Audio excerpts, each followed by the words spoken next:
الحاقة ما الحاقة وما أدراك ما الحاقة كذبت ثمود وعاد بالقارعة فأما ثمود فأهلكوا بالطاغية وأما عاد فأهلكوا بريح صرصر عاتية سخرها عليهم 7 ليال و8 أيام حسوما فترى القوم فيها صرعى كأنهم أعجاز نخل خاوية فهل ترى لهم من باقية وجاء فرعون ومن قبله والمؤتفكات بالخاطئة فعصوا رسول ربهم فأخذهم أخذة رابية إنا لما طغى الماء حملناكم في الجارية لنجعلها لكم تذكرة وتعيها أذن واعية فإذا نفخ في الصور نفخة واحدة وحملت الأرض والجبال فدكتا دكة واحدة فيومئذ وقعت الواقعة وانشقت السماء فهي يومئذ واهية والملك على أرجائها ويحمل عرش ربك فوقهم يومئذ 8 يومئذ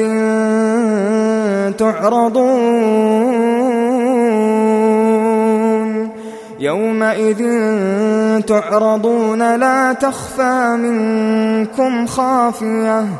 فأما من أوتي كتابه بيمينه فيقول هاؤم اقرءوا كتابيه إني ظننت أني ملاق حسابيه فهو في عيشة راضية في جنة عالية قطوفها دانية كلوا واشربوا هنيئا بما أسلفتم في الأيام الخالية وأما من أوتي كتابه بشماله فيقول يا ليتني لم أوت كتابيه ولم أدر ما حسابيه يا ليتها كانت القاضية ما أغنى عني ماليه هلك عني سلطانيه خذوه فغلوه ثم الجحيم صلوه ثم في سلسلة ذرعها 70 ذراعا فاسلكوه إنه كان لا يؤمن بالله العظيم ولا يحض على طعام المسكين فليس له اليوم هاهنا حميم ولا طعام إلا من غسلين لا يأكله إلا الخاطئون فلا أقسم بما تبصرون وما لا تبصرون إنه لقول رسول كريم وما هو بقول شاعر قليلا ما تؤمنون ولا بقول كاهن قليلا ما تذكرون تنزيل من رب العالمين ولو تقول علينا بعض الأقاويل لأخذنا منه باليمين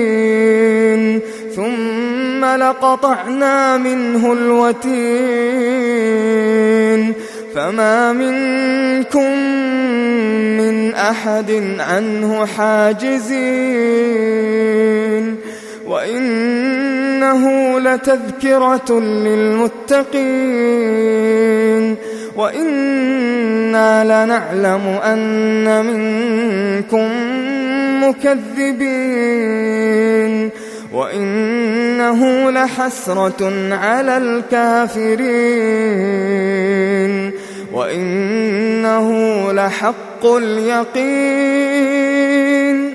فسبح باسم ربك العظيم.